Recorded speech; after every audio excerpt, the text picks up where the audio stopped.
Welcome to Sports Leadership Topic 1 Part 2, where we look at what leadership means and have a look at the outline for Topic 1.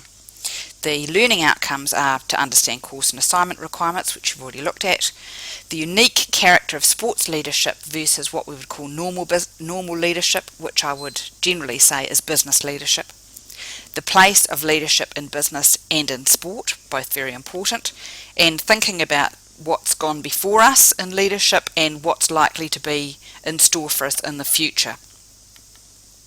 So there's some questions I want you to ask yourself as you go through the course and as you're writing your portfolio. Ask yourself, what does it mean to be a leader? And think of that from your point of view. What do you need in order to be a leader? What does it mean for other people to be a leader? What responsibilities, challenges, opportunities and authorities do you need to be a leader? How do you use power? Have a think about that. Have a think about what attributes, what personal characteristics, skills and experience you need to be a leader. And what do you need to hone in order to be a better leader yourself? And thinking about yourself as a student, who would I have to be as your lecturer for you to listen, trust and follow me as a leader? So think about those kind of qualities, the qualities you would look for in a leader and how you or I measure up to them, and think about finding that out through the quizzes and what have you, through the course, having a think about who those people are around you. There's a great definition of leadership that we're going to use from Richard Daft, who wrote a book called The Leadership Experience. Now his definition is a modification of Ross's definition from 1991. I think it's a great definition myself, but if you find some, use them, explore them, think about the words and what they mean. The reason I like Daft's after Ross's definition is the fact that it covers some wonderful things, and I think that's actually really quite valuable.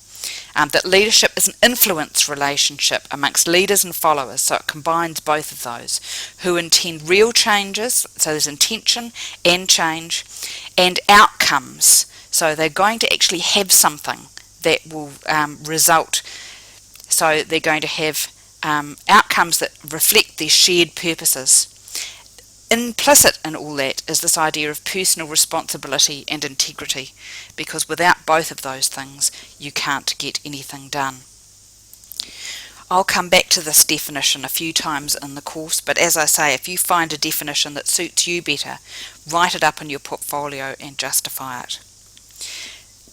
Erdman also looked at the process of leadership, so didn't think about it as being just a thing that was inside a person. He thought about leadership as being a process, and he thought that a good leader embodied the process of leadership by creating shared goals, so it was an action that happened, and then those goals were used to motivate all the people around the or within the leadership relationship. And that enabled everybody to be able to work towards the shared goal. So you had the shared goals, you had this motivation, and that enabled people to then achieve them. And because of all those steps, you ended up with a solution for intended change, and that change would meet people's enduring needs because of the enabling, the sharing and the motivation, which is quite a nice way of looking at it. Now they are not the only two definitions we're going to look at. I will look at some others throughout the course, but I think that's a good starting place. So we thought about leadership as being embodied in a relationship with Daft and within a process with Erdman.